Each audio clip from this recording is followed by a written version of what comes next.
Salve, seringkali kita mendengar, wah Tuhan Yesus katanya Allah, masa kalah sama manusia, katanya Allah kok mati, katanya Allah kok tidak bisa berbuat apa-apa, tidak bisa turun dari salib. Nah, seringkali kita mendapat celaan seperti itu, saudara-saudaraku.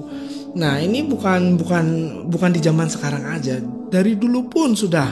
Kalau kita lihat di Injil Matius ya, orang-orang Yahudi pada zaman itu, para imam kepala, para ahli Taurat, bahkan salah satu dari dua penjahat yang disalibkan bersama Tuhan Yesus juga mengejek, mencela Tuhan Yesus demikian.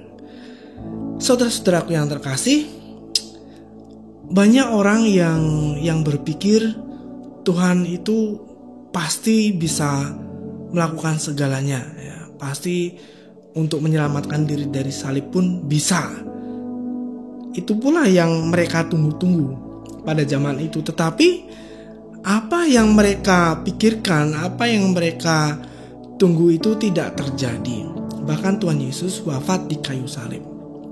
Banyak yang merasa kecewa. Bahkan para murid pun hatinya hancur berkeping-keping ya, melihat kenyataan itu. Karena mereka tidak mengerti apa yang sedang dilakukan oleh Tuhan Yesus. Kita lihat dari Injil Yohanes bab 1 ayat 18. Tidak seorang pun yang pernah melihat Allah, tetapi anak tunggal Allah yang ada di pangkuan Bapa, dialah yang menyatakannya. Perhatikan baik-baik ya di sini. Dia yang menyatakannya. Bukan dialah yang melihatnya, tetapi dialah yang menyatakannya. Jadi karya-karya yang telah dilakukan oleh Tuhan Yesus itu menyatakan Allah. Meruncing pada salib, di mana kerahiman Allah itu dinyatakan kepada seluruh dunia dari generasi ke generasi hingga dunia selesai nanti. Dalam Injil Yohanes bab 18 ayat 36, Tuhan Yesus menjawab Pilatus, "Kerajaanku bukan dari dunia ini. Jika kerajaanku dari dunia ini, pasti hamba-hambaku telah melawan, supaya aku jangan diserahkan kepada orang Yahudi. Akan tetapi kerajaanku bukan dari sini." Banyak yang berpikir bahwa Tuhan Yesus ini sedang bermain drama. Dia maha kuasa di dalam kerajaan surga, tapi berpura-pura lemah di dunia. Tetapi tentu saja bukan seperti itu maksudnya, saudara-saudaraku. Kita lihat kalimat kerajaanku bukan dari dunia ini. Dari bahasa Yunani ya, kita bisa perhatikannya di sini. Bahasa Yunani aslinya seperti berikut. He basileia eme auk estin ek tau kosmou tau. Itu dalam bahasa Yunaninya. Dalam bahasa Inggrisnya, my kingdom is not of this world. Jadi ini adalah bentuk genitif.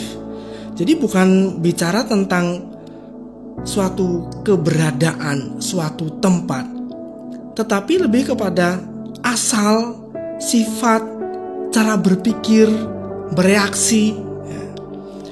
Kalau itu sesuai dengan pemikiran dunia, pasti manusia akan berontak. Dunia akan pamer kehebatan, ya kan? Apakah dipikirnya Tuhan Yesus itu tidak bisa menghindari salib?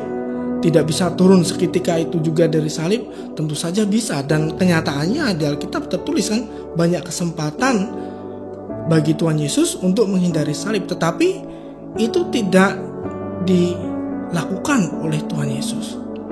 Karena salib itulah yang dikehendaki oleh Tuhan Yesus. Untuk apa? Mengapa? Supaya kerahiman Allah dinyatakan kepada dunia sekali untuk selamanya.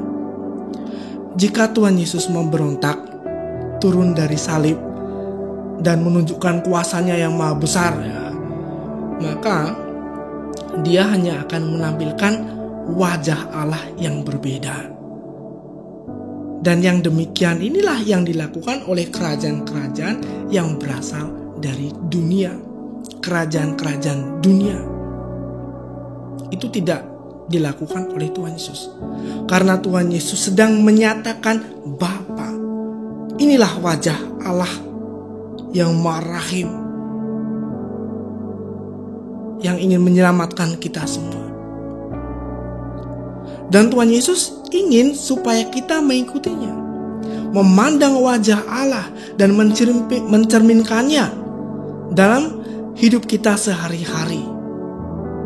Penuh kasih, penuh pengampunan, penuh kesabaran, dan murah hati.